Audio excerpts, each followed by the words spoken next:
Okay, would you just start to introduce yourselves, please? My name's Stuart Brennan. I'm the writer, director, producer and one of the lead actors in Plan Z. I'm Isobella, Caley. I play Lauren. I'm Victoria Morrison and I play Sarah. Okay, Stuart, was this your first feature film? No, I've done quite a few feature films before, in both directing, producing, writing and acting capacities. So this was my first real zombie film, I guess, that I've been involved in as a kind of auteur, if you like. Okay, you also play the lead character. How come you wanted to, direct and star in it? Why didn't you want to, say, have someone else as the lead? Great question. For me, I started out wanting to be an actor, and directing is a passion that I've always kind of treated with a bit of trepidation as my career's gone on, and I decided to revisit it for this film because it was quite a personal story to me, and I really had a very clear vision of what I wanted to achieve, and so I set out on this journey to do just that. Okay, so what films were an influence on you on this? I'd say Martin Scorsese's Mean Streets, Jaws, John Carpenter's The Mist. You mean The Fog? The Fog, sorry. As well as pretty much every zombie film that I've come across, there's references to Shaun of the Dead in there. Yes, I got that with the cricket bats. That's right. There's Day of the Dead, there's Dawn of the Dead, there's a whole plethora, really, 28 Days Later. And I've just tried to kind of pay homage to each of them in their own little ways, and do something quite unique and gritty. So why did you want to do a zombie film first then, as you're, to direct and star in? I love zombie films, I love them, and I always think about what would I do if a zombie apocalypse happened right now? Where would I run? Where would I hide? Who would I push in front of me? Fire extinguisher, I'd get that. Nice, Good shout. And so I think about these things, and then with Plan Z I decided to put it down on paper, turn it into a script, and then a movie. I was sort of reminded a little bit of those Doomsday Prepper shows you get on the Discovery Channel. Do you ever watch any of those? Or Yeah, a few of them. Oh, yeah. Right, yes, I thought so. Yeah, I do like a bit of Doomsday, a bit of apocalypse. So yeah. Now, what was it? Isobella and Victoria, yes? Yeah. First feature film, wasn't it? Yes. For you two? Yeah. How did you enjoy being covered in blood from head to toe? Loved it. I was mainly mascara down the face. There wasn't much blood for me, luckily, but Victoria had all of that. Yeah, my inner child was very happy. It's great. I mean, it's nice as an actor to just not worry about the way that you look and just embrace the fact that you're covered in blood and your hair is greasy and you look like shit and just deal with it. It's fun.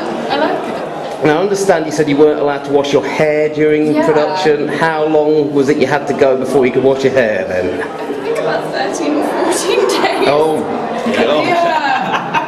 You say it like that. Yeah, and you feel itchy and it's not pleasant. So if it's not a silly question, how come you couldn't wash your hair? Was it just for continuity reasons?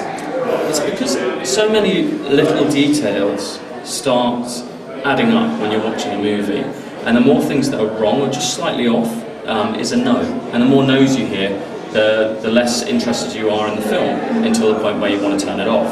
And for me, it's these little things to keep an eye out for, particularly like hair. When it's unwashed, it looks different, it moves differently, it's just different. And these characters wouldn't have had conditioner, they wouldn't have had shampoo. After a few weeks, there'd be very little they'd actually have to work with. I was stuck in a car. Yes, How could I wash my hair? And if it looked glossy, it wouldn't look great. So, do you two enjoy horror films then? Yeah, I mean, I've got much more into them now. Now I have an appreciation for the genre in a way that I didn't beforehand. But yeah.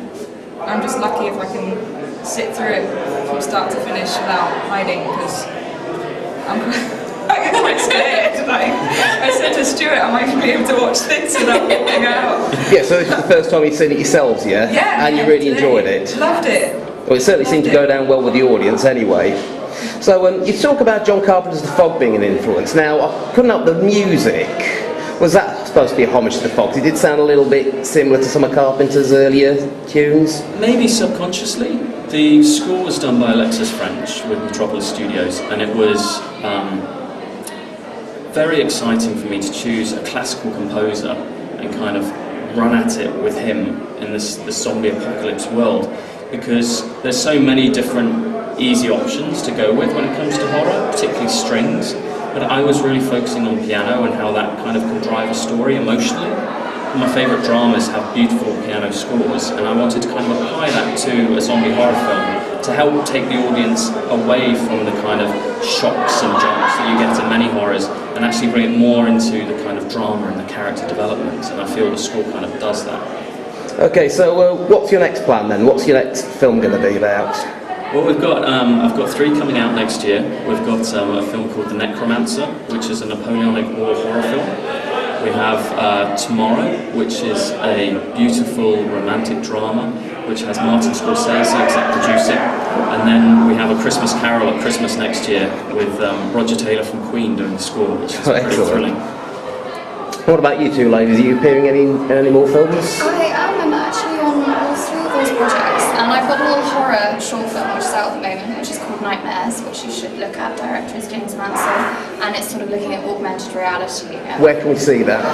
Where can you see that? You can find it on YouTube, and it's just gone up on Bloody Disgusting. Thank you very much. So you can catch it up. What about yourself?